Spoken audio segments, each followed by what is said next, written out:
Hi viewers, like பண்ணுங்கள், follow பண்ணுங்கள், subscribe பண்ணுங்கள், ஆல் பெல் பட்டனை கிளிக் பண்ணுங்கள். இன்றைக்கி ஒரு சின்ன டிப்ஸ் இல்லை, இது உண்மை இல்லை. திருப்பாவையில் 4ஆம் பாசுரம், அந்த 4ஆம் பாசுரத்தில் ஆழி மழை கண்ணா அப்படின்ற பாடல். இந்த பாடலை பாடுங்க. இப்போ வர்ண பகவானுக்கு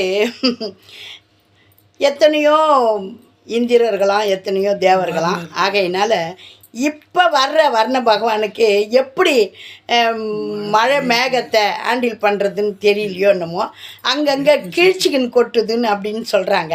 ஆகையினால கோதை ஆண்டாள் அப்பையே பாடி வச்சுருக்காங்க, இந்த மழை எப்படி பெய்யணும்னு, கடலில் இருக்கிற தண்ணியை கொண்டுட்டு போய் எப்படி மழை பெய்யணுன்றதை அழகாக பாடியிருக்காங்க. இந்த பாடலை தினந்தோறும் பாடினோம்னா இந்த மழை மேகம் கீழ்ச்சிக்கிட்டு கொட்டி நம்மளுக்கு மழையெல்லாம் உடஞ்சி விபத்து நேராமல் எனக்கு தோணுனது நான் இதை போடுறேன். இதை யாரெல்லாம் நல்லா பாடி பெருமாளை வேண்டிக்குங்க.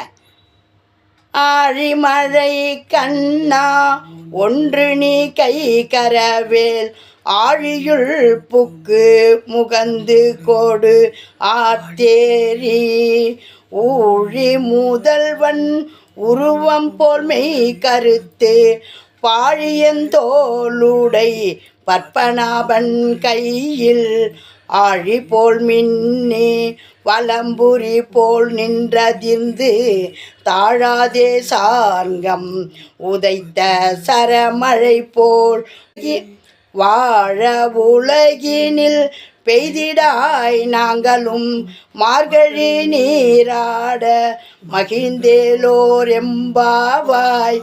அந்த அம்மா வர்ண பகவானுக்கு இது போல் சொல்கிறாங்க. மேகத்திற்கு அதிபதியாக இருக்கின்ற பர்ஜன்ய தேவனே, கடலில் இருந்து உற்பத்தியாகும் எங்கள் மழையாகிய தெய்வமே, நீ சிறிதும் எங்கள் விருப்பங்களை மறுக்காது நிறைவேற்றுவாயாக.